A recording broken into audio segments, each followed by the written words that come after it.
खरं तर कोल्हापूरमध्ये ऐतिहासिक वारसा लाभलेल्या छत्रपती शाहू महाराजांनी उभारलेल्या केशवराव भोसलेचा खाजगीकरणाचा जो घाट आहे तो महापालिकेकडून होतोय अशा प्रकारचा आरोप करत हे सगळे कलाकार आहेत ते अगदी केशवराव भोसलेच्या दारातच हे सगळे आंदोलन करताना आपल्याला पाहायला मिळतात। एकंदरीत जर बघायला गेलं तर आपल्यासोबत काही कलाकार मंडळी आहेत, काही तंत्रज्ञ मंडळी आहेत, त्यांचे नेमक्या प्रतिक्रिया आपण जाणून घेण्याचा प्रयत्न करूयात। नेमका आपला हा जे आता धरणे आंदोलन जे आता तुम्ही केलेलं आहे, काय नेमका त्यांचा उद्देश आहे? उद्देश म्हणजे 2 वर्षापूर्वी जी दुर्घटना घडली ज्याच्यामध्ये सगळंच नाट्यगृह परत एकदा बांधावं लागलं, ज्याच्यासाठी महाराष्ट्र शासनाने 35 कोटी रुपये देऊन 2 वर्ष आमच्यातली सगळीजणं रोजच्या रोज तिथे हजेरी लावून प्रत्येक गोष्टीच्या सजेशन देऊन उत्तम पद्धतीनं अद्यावत जे काय आधुनिक पद्धतीचं लाईट्स किंवा बाकी ज्या गोष्टी आहेत त्या सगळ्या केल्यानंतर आत्ता अचानक आम्हाला समजतं की 20 तारखेला असा एक ठराव करण्यात आलेला आहे की ज्याच्या अनुषंगाने हे संगीत सूर्य केशवराव भोसले नाट्यगृह जे शाहू महाराजांनी बांधलेलं आहे, ज्याला 100 वर्ष पूर्ण झालेली आहेत, ते एका कुठल्या तरी प्रायव्हेट संस्थेला चालवायला देण्यात येणार आहे आणि त्याला आमचा पूर्णपणे विरोध आहे। कारण ही कोल्हापुरातल्या सांस्कृतिक चळवळीचा केंद्रबिंदू आहे। प्रत्येक कलेशी निगडीत असलेल्या माणसाचं करिअर इथून सुरू झालेलं आहे, त्याच्यावरती आमची श्रद्धा आहे। त्या रंगमंचाला पाया पडून बरेच मोठे मोठे ॲक्टर्स त्यांनी करिअर घडवलेलं आहे।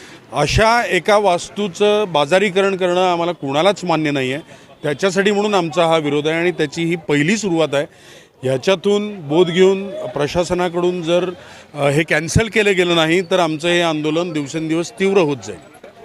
खरं तर बघायला गेलं तर अशा बऱ्याच काही नाट्यगृह आहेत, त्याच्यामध्ये हे सगळे जे खाजगीकरण वगैरे जे काय आहे ते केलेलं आपल्याला पाहायला मिळत नाहीये, पण मात्र केशवराव भोसले यांचा डोळा नेमका काय असं काय वाटतं? महाराष्ट्रातल्या बऱ्यापैकी शहरातला म्हणजे पुणे मुंबईसारख्या मेट्रो सिटीतला विचार करता बऱ्याच सगळ्या जवळजवळ सगळ्या शहरात काही शहरात तर 4-4 नाट्यगृह आहेत आणि प्रशासन महाराष्ट्र शासन किंवा महापालिका चांगल्या पद्धतीनं तिथं चालवते, यशस्वीरित्या तिथं प्रयोग होत आहेत। आता कोल्हापुरात असं नेमकं काय ह्यांना म्हणजे कुठलं स्वप्न पडलं आणि हे आपल्याला नाट्यगृह खाजगीकरणाला द्यावं असा त्यांच्या मनात विचार आला। आता असा ज्यावेळी त्यांच्या मनात विचार येतो आहे, कारण ही मूलभूत गरज आहे आणि ती महापालिकेनं पूर्ण केली पाहिजे, ही त्यांची कायदेशीर जबाबदारी आहे। त्यातून कलाकार घडत असतात, कोल्हापूरची शहराची नाट्यसृष्टी घडत असते आणि एक ओळख निर्माण होत असते, जडणघडणीचं ते प्रमुख साधन आहे। असं असतानासुद्धा हा निर्णय ते का घेतात?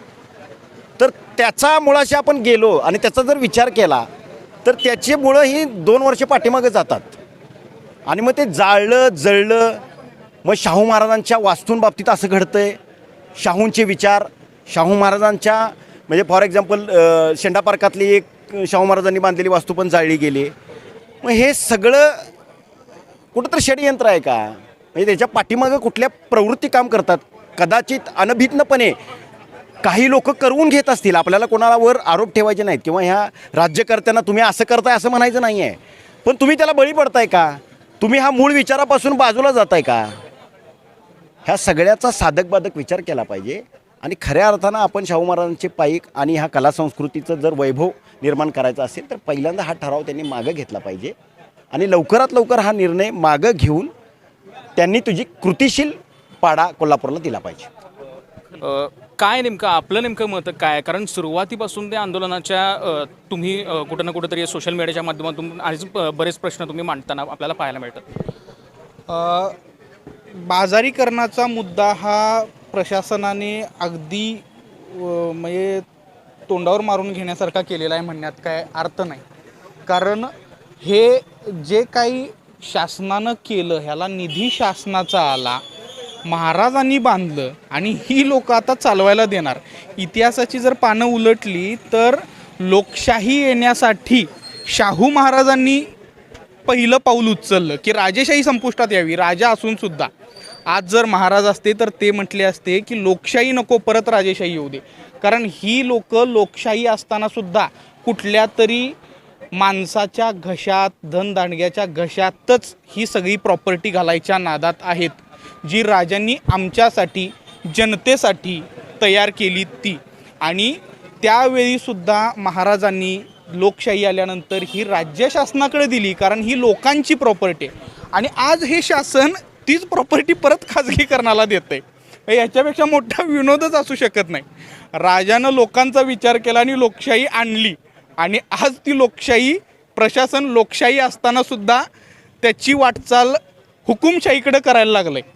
याचा धिक्कार आहे. आणि जे काही इथं निधी खर्च केला आहे तो सुद्धा आमच्या कलाकारांच्या फंडातून केलेला आहे, जनतेच्या फंडातून केलेला आहे. त्याच्यामुळं राज्य शासनानं निधी आणत असताना कलाकारांच्या हितासाठी आणला आहे, कोणा एका धनदांडग्याच्या तिजोरी भरायसाठी आणलेला नाही. याचा त्यांनी विचार करावा आणि हा निर्णय मागे घ्यावा. नसेल तर हे आंदोलन दिवसेंदिवस वाढत जाणार आणि हे शासनाच्या हातात राहणार नाही, एवढंच सांगतो. खरं तर मला तुम्ही सांगाल, तुम्ही सुरुवातीपासून या सगळ्या आंदोलनामध्ये होता. आत्ता खाजगीकरण वगैरे सगळे महापालिका बोलायला लागली आहे, मात्र महापालिकेच्या अखत्यारीमध्ये हे सगळे जे हे राहिलं तर महापालिकेकडून याची सगळ्याची खबरदारी किंवा नीटनेटकेपणा त्यांच्याकडून जपला जाईल का? जपला जायला काही हरकत नाही. वास्तविक हे आता काय झालं आहे, खाजगीकरण करायचंच असा हा एक जो निर्णय त्यांनी घेतलेलाच आहे. आणि मग हा निर्णय घेतल्यानंतर आमच्याकडनं हे जमतच नाही आहे, हे नुकसानीतच नाही आहे, ही सगळी पालुपद्धती लोक लावायला लागलेली आहेत. आम्ही त्यांना सांगणार आहे, आम्ही त्यांना सांगितलेलं आहे, आम्ही त्यांना सांगू शकतो की महानगरपालिकेचं नाट्यगृह कसं ना नफा ना तोट्यावर चालू शकतं. पण त्यांना इतके दिवस आम्ही सांगतो आहे, वेगवेगळी प्रपोजल्स आम्ही त्यांना दिलेली आहेत, पण त्याच्यावर ते काही बोलायलाच तयार नाही आहेत.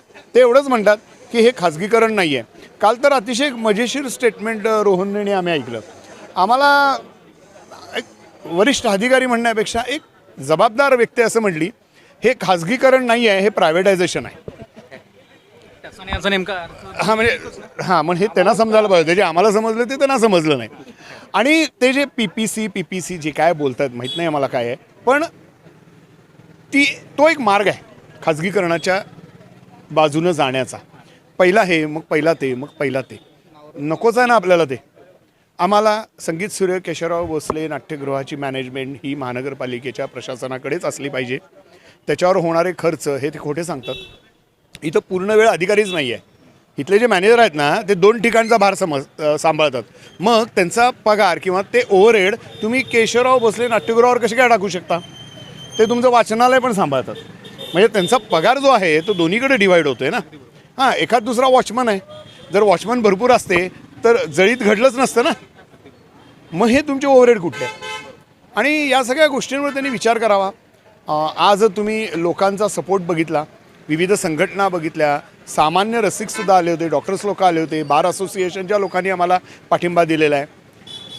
तेव्हा जनमानसातून ही प्रतिक्रिया आहे की खाजगीकरण किंवा तत्सम कुठल्याही गोष्टी निदान या नाट्यगृहाच्या बाबतीत घडू नयेत.